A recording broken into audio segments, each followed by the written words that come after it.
Honorable Vice President of India, Sri C.P. Radhakrishnan ji, Honorable Governor of Andhra Pradesh, Sri Abdul Nazir ji, Honorable Chief Minister of Andhra Pradesh, Sri Nara Chandrababu Naidu ji, Honorable Minister of Commerce and Industry, Sri Piyush Goyal ji, Honorable Ministers from Government of India and AP State Government, industry leaders and distinguished guests, I am honored to address this esteemed gathering at the CII Summit in Visakhapatnam.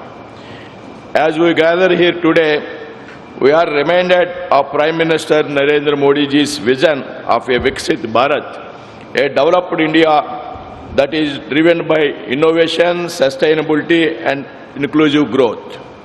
Sri Piyush Goyal ji has been instrumental in steering the industrial policy through visionary reforms and global engagement. India, currently the world's fourth largest economy, is on track to become the third largest economy by 2030.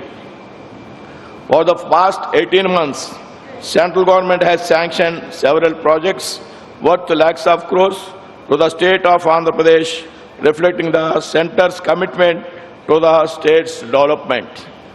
Today, Andhra Pradesh is playing a key role in realizing the Prime Minister Modi's vision of Viksit Bharat.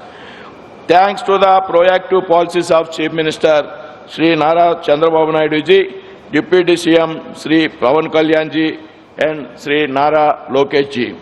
Under Chandrababu Naidu ji's leadership, Andhra Pradesh has made significant strides in creating a business-friendly ecosystem, driving innovation and promoting sustainable development.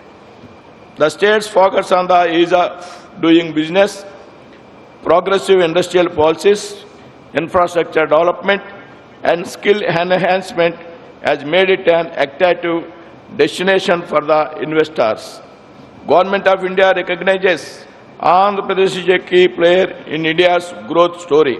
We are committed to working with the state to boost industrial growth and development through a strategy of revival and greenfield expansion.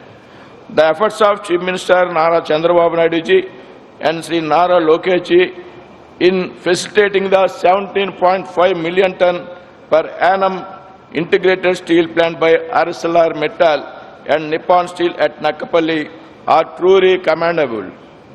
Aiding these efforts, we at the Ministry of Steel have approved a 267 kilometers iron ore slurry pipeline from Chhattisgarh to the steel plant at Nakapalli, which will ensure low emission and cost-efficient logistics.